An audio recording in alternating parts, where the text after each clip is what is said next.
오후에 함께 하실 하나님의 말씀은 갈라디아서 1장입니다. 갈라디아서 1장 6절에서 9절 말씀입니다. 나는 너희가 그리스도의 은혜 안으로 너희를 부르신 분으로부터 그렇게 빨리 떠나 다른 복음을 따르게 됨을 이상히 여기노라. 다른 복음은 없나니 다만 너희를 교란시키는 어떤 사람들에 있어서 그들이 그리스도의 복음을 변개시키려는 것이라. 그러나 우리뿐만 아니라 하늘에서 온 천사라도 우리가 너희에게 전한 것 외에 어떤 다른 복음을 전한다면 그는 저주를 받으리라. 우리가 전에도 말한 것 같이 지금도 내가 다시 말하노니 누구든지 너희가 받은 것 외에 어떤 다른 복음을 전한다면 그는 저주를 받으리라. 말씀 위에서 기도하시겠습니다. 사랑과 은혜가 충만하신 주 하나님 아버지, 예수 그리스도의 보혈의 공로로 인하여 감사드립니다. 예수 그리스도의 보혈로 구원받은 성도들이 주님을 경배드리고자 한자리에 모였습니다. 성도들의 마음에 주님께서 풍성히 은혜로 채워주시기를 간구드립니다. 주님, 하나님의 말씀을 들을 때 우리의 귀를 열어주시고 있는 그대로 하나님의 말씀으로 받아들여서 주님께서 원하시는 열매 맺을 수 있도록 도와주시기를 간절히 간구드립니다. 이 시간 온전히 하나님의 손에 의탁드리며 곧 다시 오실 주 예수 그리스도의 이름으로 기도드렸습니다. 아멘. 오늘 설교의 제목은 다른 복음입니다. 다른 복음. 여러분 편지 받아보신 적 있으시죠? 요즘은 손편지를 잘 쓰지 않기 때문에 편지를 받아볼 일이 많이 없지만 그래도 이제 여러분들이 편지 받으셨을 때 어떤 느낌을 받으셨습니까? 보통 이제 친구들 사이 아니면 사랑하는 사람들 사이에 편지를 받으면 보통은 이제 따뜻한 인사말로 시작을 하죠. 뭐 잘 지내시나요? 요즘 어떻게 지내십니까? 그동안 건강하셨습니까? 이런 식으로 이렇게 서로의 안부를 묻는 따뜻한 인사말로 다정한 말로 시작하는 것이 보통입니다. 서신서적 바울도 편지를 쓴 것입니다. 바울 서신도 바울도 편지를 쓸 때 이런 방식을 따른 것입니다.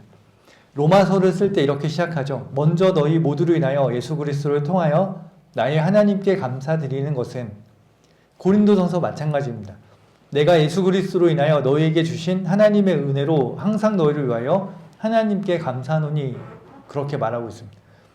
빌립보서, 골로새서, 데살로니가 전후서, 바울이 쓴 거의 모든 서신이 모든 편지가 감사와 기도 그리고 이제 격려의 말로 시작을 하는 것을 볼 수 있습니다. 그러나 오늘 우리가 읽은 갈라디아서는 완전히 다릅니다. 감사도 없고 칭찬도 없고 따뜻한 안부의 말도 없습니다. 바울의 갈급한 마음이 곧바로 핵심 문제에 대해서 말하고 있는 것입니다. 나는 이상히 여기노라.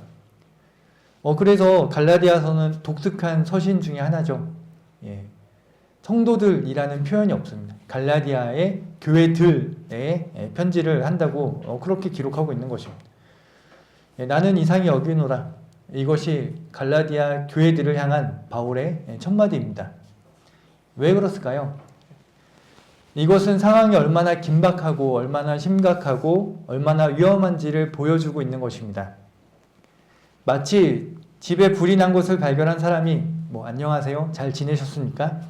그런 인사를 할 여유가 없다는 것입니다.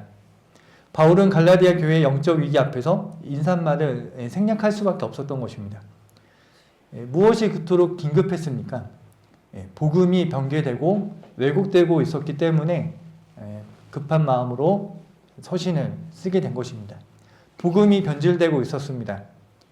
이것은 영원한 생명과 영원한 죽음을 가르는 심각한 문제였기 때문입니다. 갈라디아 교회들이 다른 복음을 따른 것처럼 오늘날 수많은 사람들이 거의 대부분의 사람들이 다른 복음에 미혹되어서 속아 넘어가고 있는 것입니다.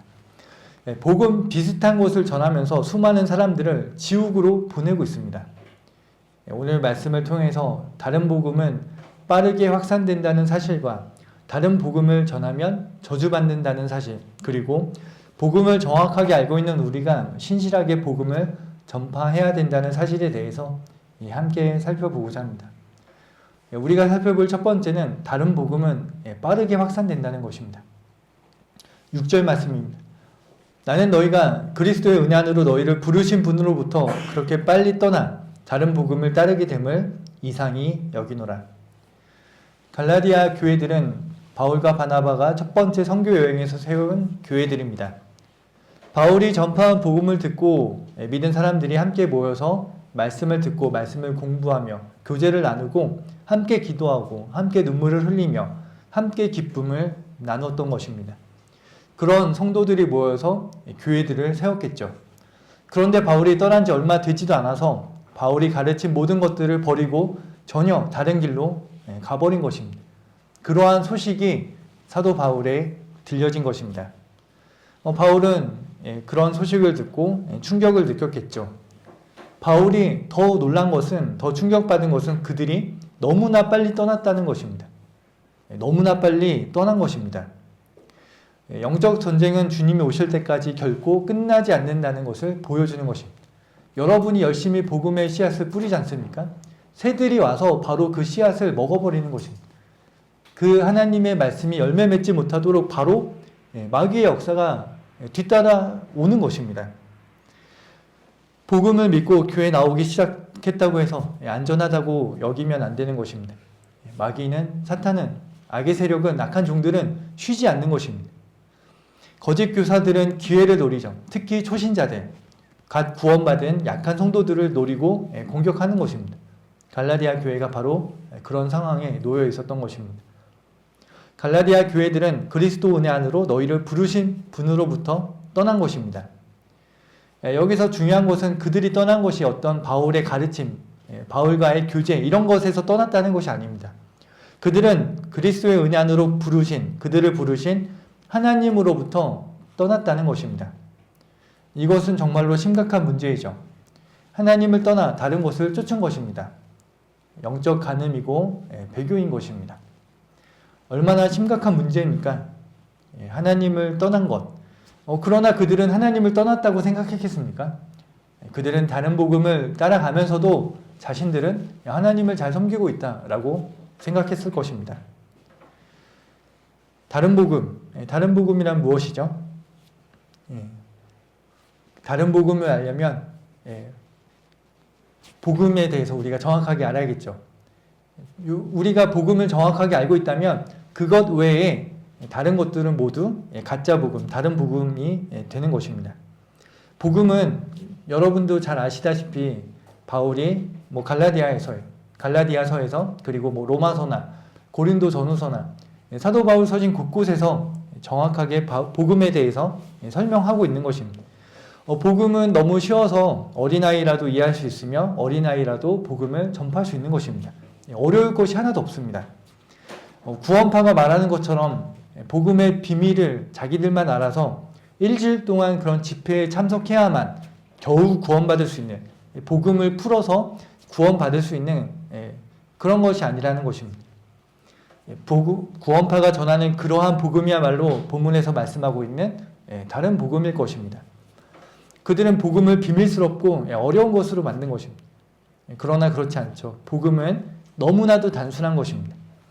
그래서 바울은 뱀이 그의 관계로 이불을 속인 것 같이 너희의 마음도 어떠한 방법으로든 그리스도 안에 있는 단순함에서 떠나 부패할까 두려워한다고 말씀하고 있습니다.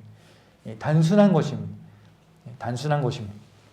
바울은 고린도전서 15장 1절에서 4절에서 복음이 무엇인지를 정확하게 알려주고 있습니다.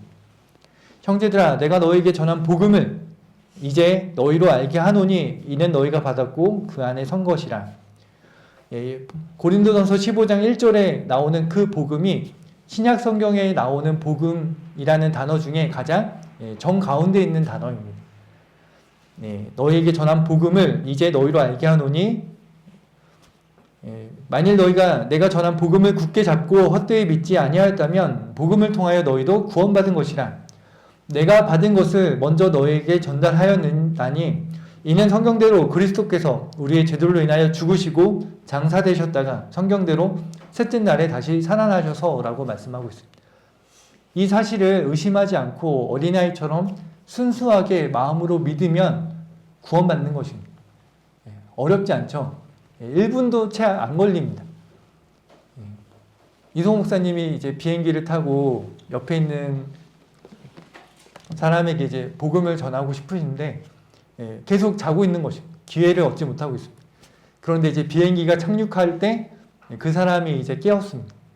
그때 한 30초, 1분 그 짧은 시간에 복음을 전하고 그 사람이 믿겠다고 해서 구령하셨다고 합니다. 그 짧은 순간 타이타니코가 침몰했을 때 사람들이 물에 빠져서 죽고 있을 때 한 목사는 그 죽어가는 사람들에게 예수 그리스도를 믿으라고 그러면은 오늘 하늘나라 갈 수 있다고 복음을 전한 것입니다. 그 짧은 시간 1분, 3분 얼마든지 복음에 대해서 우리가 전할 수 있는 것입니다. 복음은 단순하고 복음은 너무나도 쉬운 것입니다. 그러나 사람들은 이 단순함에 떠나서 부패하는 것입니다. 그들은 복음을 너무나도 어려운 것으로 만들고 있습니다. 그들은 인간적으로 생각할 때 복음이 이렇게 단순할 수 없다고 여기는 것입니다. 그래서 복음의 신비, 복음의 비밀, 자기들에게만 복음이 있다고 그렇게 말하며 사람들을 미혹하는 것입니다. 7절을 보십시오. 다른 복음은 없나니 다만 너희를 교란시키는 어떤 사람들이 있어서 그들이 그리스도의 복음을 변개시키는 것이라. 사도 바울 시대에 이미 하나님의 말씀을 변개시키는 사람들이 있었습니다. 이미 이때 바울이 전하고 있던 은혜의 복음 외에 다른 복음을 전하는 그런 사람들이 있었다는 것입니다. 하나님의 역사가 있는 곳에는 바로 사탄의 방해와 공격이 뒤따르는 것입니다. 복음을 변개시키는 사람들, 여기서 조금 바꾸는 것이 아니라 무언가 완전히 정반대로 뒤집어 엎어버리는 것을 말하는 것입니다. 은혜가 율법이 되어버린 것입니다. 자유가 속박으로 그렇게 복음을 변개시켜서 바꿔버린 것입니다. 누가 이런 일을 하는 것입니까? 어떤 사람들이 복음을 변개시키는 것입니까? 갈라디아서 2장 4절에서는 이는 거짓 형제들이 몰래 들어온 까닭이라고 말하고 있습니다. 거짓 형제들이 교회에 몰래 들어온 것입니다. 그들이 복음을 변개시키고 성도들을 잘못된 길로 오도하고 있는 것입니다. 그들은 예수님을 믿는다고 주장하는 유대인들이었습니다. 그들은 예수님이 메시아라는 사실을 인정했습니다. 문제는 그들이 거기에 무언가를 더했다는 사실입니다. 여러분 사도행전 15장 1절 찾아보시겠습니다. 사도행전 15장 1절입니다.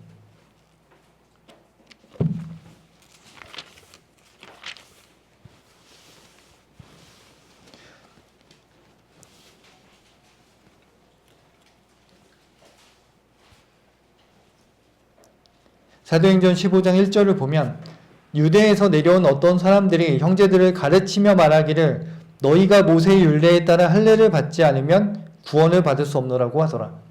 행위 구원을 가르치고 있는 것입니다. 5절을 보시면 그러나 바리새파에서 믿는 몇 사람이 일어나서 말하기를 그들에게 할례를 주는 것이 필요하니 모세의 율법을 지키도록 권고하라고 하더라. 믿음으로만 충분하지 않고 행위로 구원을 끝까지 지켜야 된다고 그렇게 가르치는 사람들이 있는 것입니다. 바울이 전한 하나님의 은혜의 복음에 유대주의자들의 누룩이 스며들고 있는 것입니다. 그들이 구원받은 사람들에게 이런 것들을 가르친 것입니다. 예수님을 믿는 건 좋습니다. 그러나 그것만으로는 충분하지 않습니다. 진정한 구원을 받으려면 모세의 율법도 지켜야 하는 것입니다. 특히 할례를 받아야 합니다. 그래야 여러분이 하나님의 백성이 될 수 있습니다. 예수님을 믿어야 구원받습니까? 좋습니다. 그러나 구원을 끝까지 지키려면 할례가 필요합니다. 모세의 율법을 지켜야 구원을 유지할 수 있는 것입니다. 이것이 그들의 메시지였습니다. 그들이 전한 다른 복음이었습니다. 그리고 놀랍게도 갈라디아 교인들은 이러한 가르침들을 받아들이기 시작한 것입니다. 왜 그들은 이렇게 쉽게 빨리 다른 복음을 쫓아 떠났을까요?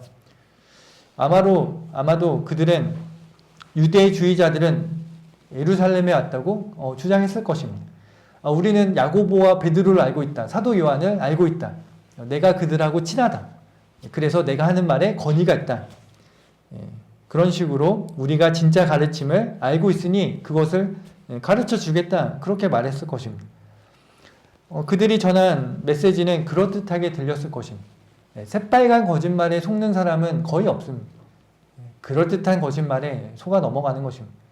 좋은 것과 더 좋은 것, 하나님은 그거를 분별하라고 하는데 더 좋은 것을 선택하지 못하도록 만드는 것입니다.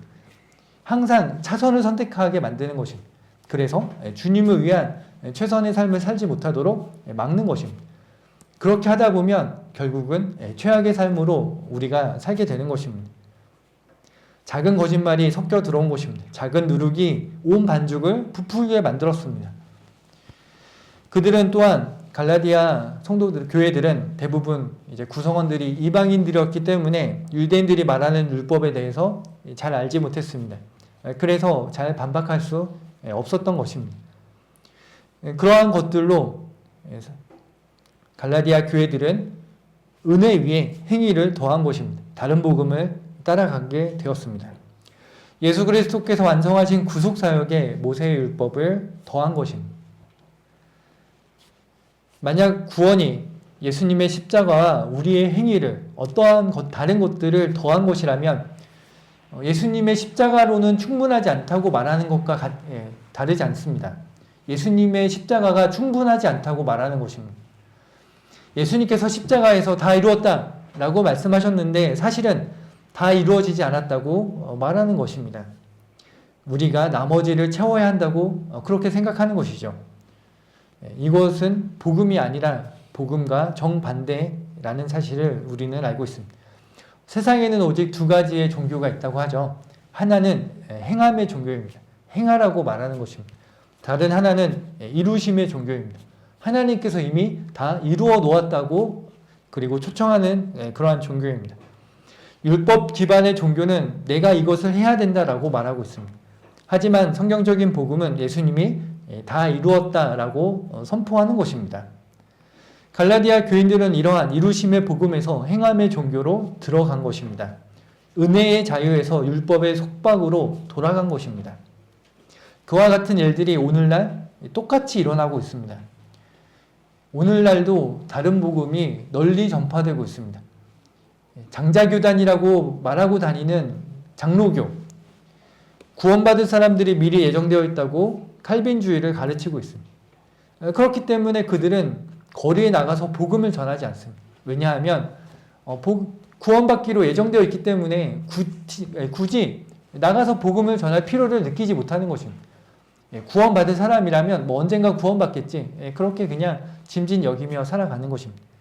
끝까지 견뎌야 구원받는다는 알미니안주의, 감리교가 그렇죠. 그러한 거짓된 복음들로 사람들을 미혹하는 것입니다. 잘못된 길로 들어서게 만드는 것입니다. 침례에 의한 중생을 가르치는 로마 카톨릭과 그리스도의 교회, 안식일을 지켜야 구원받는다고 말하는 안식교도들, 구원을 비밀로 만들어버린 구원파, 이 모든 것들이 다른 복음입니다. 이 외에도 너무나 많은 것입니다. 그리고 순복음도 있죠. 순복음, 오중복음, 상중 축복 같은 다른 복음이 정말로 빠르게 이 나라를 삼켜버린 것입니다. 그래서 여의도 순복음 교회가 세상에서 가장 큰 교회가 된 것입니다. 거짓말, 다른 복음, 강력한 영향력을 행사하는 것입니다. 바울이 왜 그토록 강하게, 그토록 긴급하게 이 문제를 다루었는지 우리가 이해할 수 있는 것입니다. 영원히 달린 문제이기 때문입니다. 다른 복음을 통해서 수많은 사람들이 하나님을 믿는다고는 생각하지만 실제로는 지옥으로 향하고 있는 것입니다. 여러분 길거리에서 복음을 전하셔서 아시겠지만 교회 다니는 많은 사람들이 구원받지 못한 채 교회 생활만, 종교 생활만 하고 있는 것입니다. 예수 그리스도에 대해서 전하면 안다고 말합니다. 예수 그리스도의 피로 당신의 죄가 용서되었습니다. 그거 저도 알고 있어요. 그러면은 예수님을 당신의 구세주로 믿고 영접해서 구원받으신 적 있습니까? 없습니다. 칼빈주의의 누룩이 이것입니다. 지식에 머물게 만드는 것입니다. 머리로 동의하지만 마음으로 믿고 예수님을 영접하여 구원받지 않게 만드는 것입니다. 설교도 되게 교묘하게 하는 것입니다. 복음에 대해서 말하잖아요. 예수님이 당신을 사랑하십니다. 예수님이 십자가에 흘리신 피로 여러분의 죄를 용서하셨습니다. 끝입니다. 초청을 안 하는, 예수님을 영접하라고, 당신의 구세주로 믿고 영접하라고 초청하고 결단을 내리도록 촉구해야 되는데 사람들이 의지를 사용하지 않게끔 수동적으로 만드는 것입니다. 어떻게 됩니까? 나 그거 알아. 나 그거 알아. 그리고 지옥에 가는 것입니다. 얼마나 억울한 일입니까? 얼마나 심각한 일입니까? 그렇기 때문에 복음을 전하지 않는 제도권 교회 목사들을 하나도 인정하지 않는 것입니다. 그들을 강력하게 책망하는 것이 많은 사람들을 지옥으로 쳐넣고 있기 때문에 목사라는 사람들이 그래서 비평하는 것입니다. 우리가 살펴볼 두 번째는 다른 복음을 전한다면 그는 저주를 받으리라는 것입니다. 그렇기 때문에 바울은 강력하게 말하는 것입니다. 8절과 9절입니다. 그러나 우리뿐만 아니라 하늘에서 온 천사라도 우리가 너에게 전한 것 외에 어떤 다른 복음을 전한다면 그는 저주를 받으리라. 우리가 전에도 말한 것 같이 지금도 내가 다시 말하노니 누구든지 너희가 받은 것 외에 어떤 다른 복음을 전한다면 그는 저주를 받으리라고 강력하게 책망하고 있습니다. 바울이 이렇게 저주한다고 말한 것이 너무 과격하고 예수 그리스도의 사랑이 없다고 느껴지십니까? 오늘날 정중하고 그럴듯한 말로 사람들을 속이는 가짜 목사들에게 익숙한 사람들은 바울의 이런 거친 말이 걸림이 되는 것입니다. 그러나 이것은 과격한 말이 아니라 오히려 사랑입니다. 사랑으로 이렇게 말하는 것입니다. 독약을 마시려는 아이의 손에서 컵을 빼앗으려는 부모의 마음으로 바울이 말하고 있는 것입니다. 그러한 절박함으로 말하고 있는 것입니다. 불타는 건물에서 사람들을 구해내는 소방관의 긴급함, 그것입니다. 불이 나서 사람들이 죽어가고 있는데 정중하게 안녕하세요. 지금 불이 났으니 대피하셔야 됩니다. 이렇게 말하고 있겠습니까? 강력하게 경고하고 강력하게 일깨워줄 필요가 있는 것입니다. 바울은 8절과 9절에서 저주를 받으리라고 2번 반복해서 말하고 있습니다. 성경에서 무언가를 반복하는 것은 그것이 확실하고 중요하고 변경될 수 없다는 것을 의미하죠. 요한계시록에서 거룩하다 3번 반복하는 것처럼 반복은 강조입니다. 예수님께서도 중요한 말씀을 하실 때 진실로라고 말씀하시며 이야기하셨습니다. 그런데 진실로 내가 너에게 말하노니 라고 2번 강조해서 말씀하신 것도 있습니다. 사람이 거듭나지 않고서는 하나님의 나라를 볼 수 없느니라. 중요하기 때문에 진실로라고 2번 반복해서 말한 것입니다. 저주를 받으리라. 그렇기 때문에 우리는 다른 복음을 전파하는 사람이 되어서는 안 되는 것입니다. 그리고 또한 다른 복음을 전파하는 사람들을 향해서 우리가 당신은 저주를 받을 것이라고 담대하게 경고할 수 있어야 됩니다. 바울은 우리뿐만 아니라 라고 말함으로써 그 저주의 대상에 바울 자신도 포함시킨 것입니다. 만약에 바울도 다른 복음을 전한다면 그 자신도 마땅히 저주를 받아야 한다는 것입니다. 바울은 심지어 하늘에서 온 천사라도 다른 복음을 전하면 저주를 받을 것이라고 말하고 있습니다. 몰몬교는 천사 모로나이로부터 받았다는 다른 복음을 가지고 있습니다. 그들은 천사가 나타나서 금판을 보여주었다고 주장합니다. 하지만 바울의 기준에 의하면 그 천사가 진짜 이제 천사가 나타나서 그러한 금판을 보여줬다 하더라도 만약 그것이 바울이 전한 것과 다르다면 그는 저주 아래 있는 것입니다. 그리고 이제는 누구든지라고 말하고 있습니다. 9절에서 누구든지 너희가 받은 것 외에 어떤 다른 복음을 전한다면 예외가 없는 것입니다. 유명한 목사 상관없습니다. 인정받은 신학자 상관이 없는 것입니다. 누구라도입니다. 어떤 사람이든지 다른 복음을 전하면 저주를 받습니다. 왜 다른 복음을 전하면 저주를 받습니까? 다른 복음을 전하는 것이 하나님의 일이 아니라 마귀의 일이기 때문입니다. 복음의 불길을 급속도로 꺼트리는 것입니다. 사람들은 우리가 복음을 증거할 때 우리도 여호와의 증인처럼 여기는 것입니다. 우리가 복음을 증거하면 구원파냐고 물어보는 사람들도 있습니다. 그런 사람, 다른 복음을 전하는 사람들이 그렇게 복음의 빛을 꺼트린 것입니다. 여호와의 증인들 보십시오. 열심히 전하죠. 몰몬교 열심히 전합니다. 신천지 마찬가지입니다. 얼마나 열심히 전하는지 모릅니다.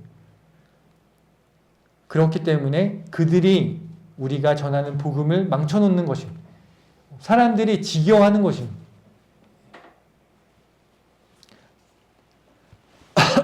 악인의 쟁기질은 할수록 악하다고 잠언에서 말씀하고 있습니다. 그들이 열심히 전도할수록 복음의 문을 닫고 있는 것입니다. 다른 복음은 십자가를 무의미하게 만드는 것입니다. 만약에 구원이 어떠한 행위로 받을 수 있는 것이라면 왜 예수 그리스도께서 십자가에 못 박혀 피 흘려 돌아가신 것입니까?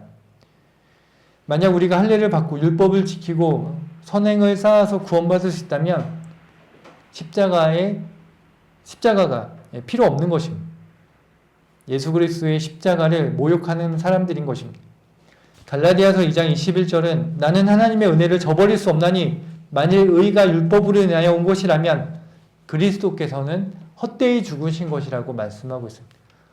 다른 복음을 전하는 사람들은 예수 그리스도의 죽음을 헛된 것으로 만드는 것입니다. 이것이 다른 복음의 무서운 결과입니다. 그리스도의 십자가를 무의미하게 만드는 것입니다. 다른 복음은 또한 사람들을 율법의 노예로 만들고 있습니다. 사람의 종으로 만들고 있는 것입니다.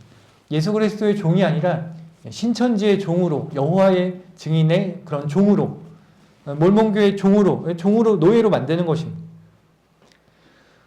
죄의 노예됨에서, 율법의 저주에서, 사망의 공포에서 예수님께서는 우리를 자유케 하신 것입니다. 자유를 주셨습니다. 그런데 다른 복음은 사람들을 다시 노예로 만들고 있습니다.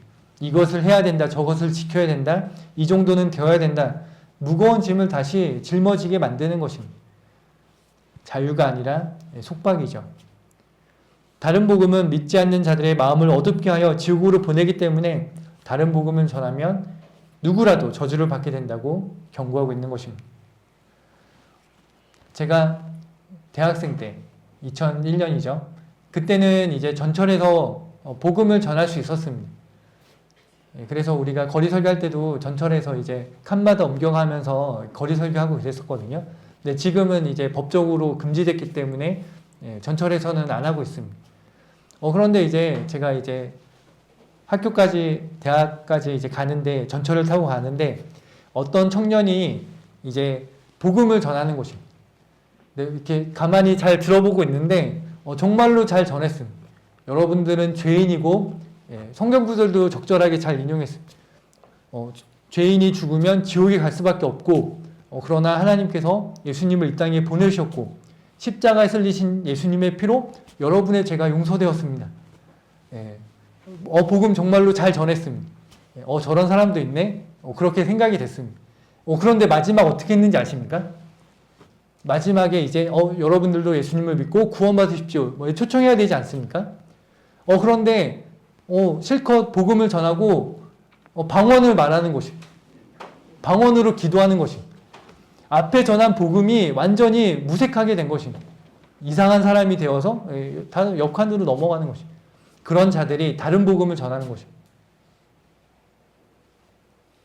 그런 자들 때문에 복음의 문이 급속도로 닫히고 있는 것입니다. 우리가 살펴볼 세 번째는 복음을 올바로 알고 올바로 전파해야 된다는 것입니다. 지금까지 우리는 갈라디아 교회에 일어난 일을 간단하게 살펴본 것입니다. 그들이 얼마나 빨리 복음에서 떠났는지, 그리고 바울이 왜 그토록 강하게 저주받는다고 2번이나 경고했는지를 살펴본 것입니다. 오늘날에도 다른 복음은 사라지지 않았습니다. 아직도 복음을 변개시키는 사람들이 많이 있습니다. 그렇기 때문에 우리는 복음을 정확하게 알고 복음을 정확하게 전하는 사람이 되어야 됩니다. 다른 복음을 전하는 사람들에게 당신은 저주를 받을 것이라고 강력하게 경고하고 책망할 수 있어야 됩니다. 다른 복음을 전하는 자들은 최선을 다해서 열심히 악인의 쟁기질을 하고 있습니다. 그들은 한 사람의 계룡자를 얻으려고 바다와 육지를 두루 다니다가 얻고 나면 그를 너희보다 2배나 악한 지옥의 자식으로 만들어 버린다고 예수님은 책망하신 것입니다. 진리를 알고 있는 우리가 그들보다 못해서야 되겠습니까? 여러분은 복음이 무엇인지 정확하게 알고 계십니다. 여러분이 복음을 믿고 구원 받으셨기 때문에 여러분에게는 구원의 확신이 있으십니까? 오늘 지금 죽어도 지옥에 가지 않고 하늘나라 갈 수 있다는 확신을 가지고 계십니까? 우리에게 그러한 확신이 있다면 거리에 나가서 복음을 증거해야 되는 것입니다.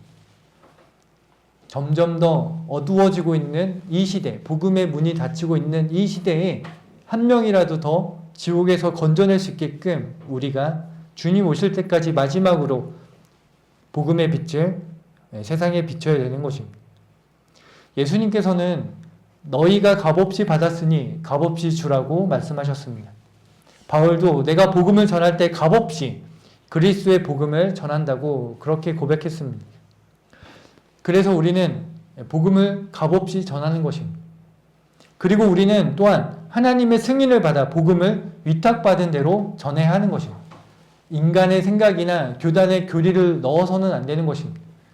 내 의견을 넣어서 안 되는 것입니다. 있는 그대로 순수한 복음을 하나님의 승인을 받은 그 복음을 위탁받은 대로 그대로 전하면 되는 것입니다. 우리에게 주신 은혜의 복음만을 있는 그대로 전하는 것입니다. 사역리 보셨습니까? CCC에서 대학 선교를 위해서 만들고 있는 사역리, 거기에는 지옥이 없습니다. 지옥이 없습니다. 사람들을 불쾌하게 만든다는 이유로 지옥을 빼먹은 것입니다.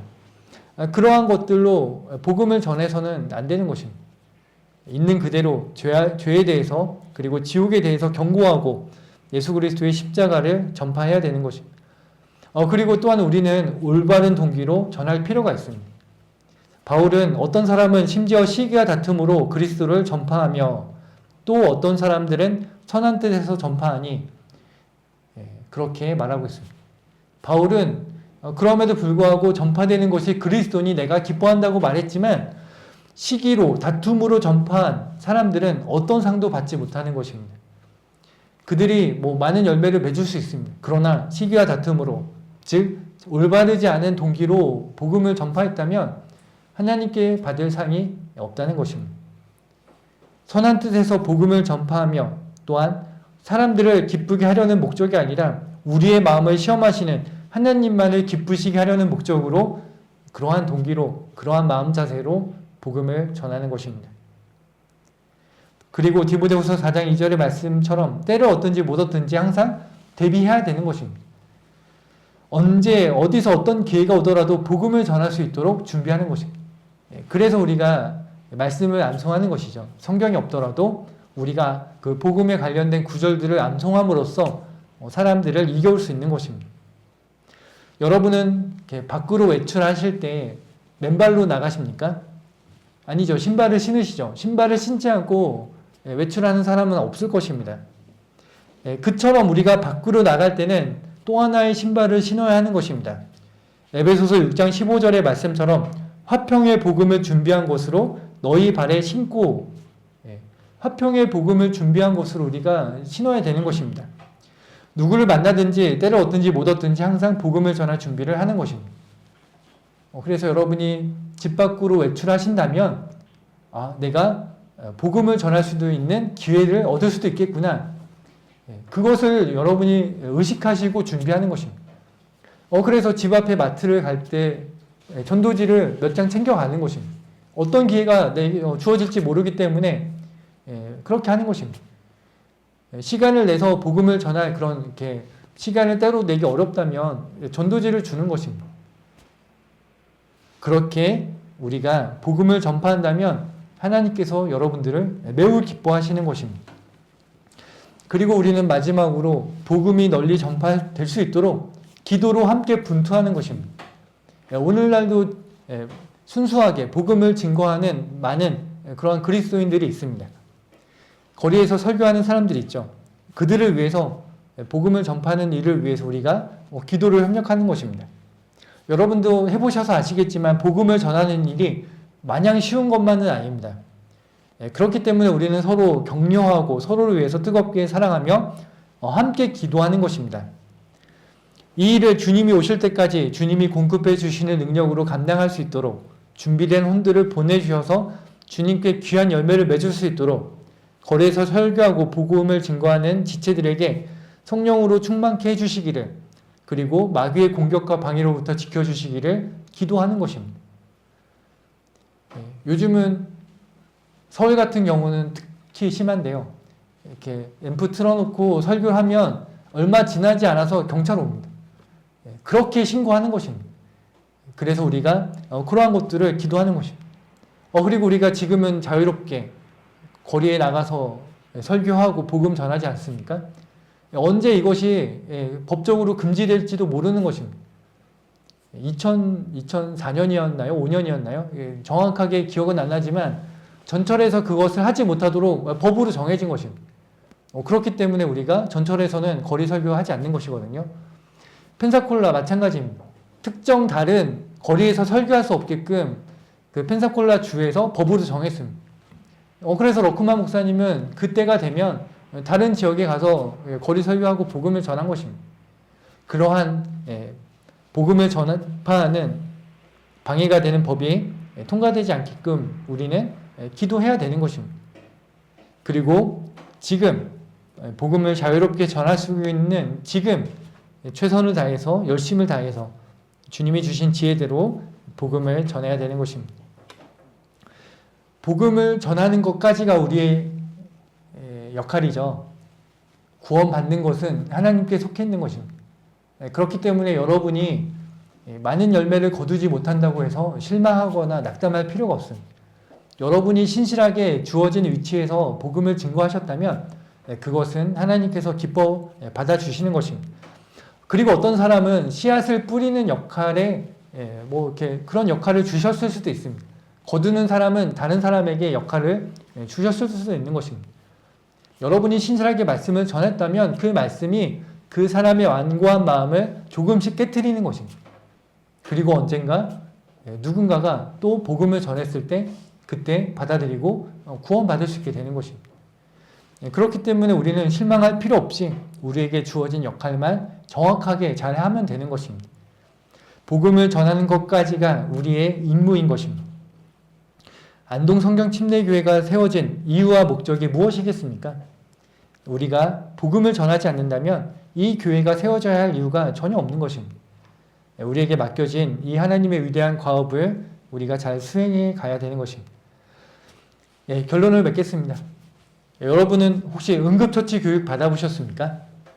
심폐소생술 이런 것들, 인공호흡, 심정지 환자가 있으면 사망하지 않도록 심폐소생술을 이런 것들을 배우고 또 인체 모형 더미를 놓고 이제 실습을 하죠. 심정지 환자가 살 수 있는 골든타임이 4분이라고 합니다. 4분. 4분 안에 뇌에 산소가 공급되어야 뇌사나 마비 증세 없이 정상적으로 살 수 있다고 합니다. 그러나 이러한 응급처치 교육을 받았다고 해서 실제로 그런 위급상황을 만났을 때 응급처치를 잘할 수 있겠습니까? 많은 사람들은 당황해서 알면서도 배운 것들을 잘 실행하지 못하는 경우가 정말로 많은 것입니다. 실제로 2023년 어린이집 원장과 교사들이 이러한 의무 교육을 받아왔음에도 불구하고 홀에 쓰러져 있는 유아를 발견하자 당황하여 자동차에 태우고 병원에 달려가는 통에 아까운 그 골든타임 4분을 넘겨서 유아가 사망한 사건이 있었습니다. 아이의 부모는 인터뷰에서 이렇게 말했습니다. 최선을 다했다고 말하면 뭐합니까? 우리 아이는 죽어버렸는데 배웠으면 뭐합니까? 실제로 써먹어야지. 그렇습니다. 배움만으로 끝나서는 소용이 없습니다. 복음을 전파해야겠다는 마음을 갖는 것만으로는 충분하지 않습니다. 화평의 복음을 준비한 것으로 발에 신고 실제로 밖으로 나가서 실제로 내 입으로 복음을 전해야 되는 것입니다. 그것을 여러분이 연습을 많이 하셔야 누구를 만나더라도 복음을 잘 증거할 수 있는 것입니다. 배운 대로 실행하여 최선을 다해서 사람의 목숨을 살려야 하는 것입니다. 복음을 알면 뭐 하는 것입니까? 실천하지 않는데. 하나님께서 죄인들에게 아직 생명의 호흡을 허락해 주시는 골든타임, 지금이죠. 오늘입니다. 그 구원의 날이 끝나기 전에 한 명이라도 예수 그리스도께 더 이겨오는 구령자가 되어야 하는 것입니다. 언제 어디서 누구를 만나더라도 담대하게 복음을 증거하는 성도 여러분이 되시기를 바라며 설교를 마치겠습니다.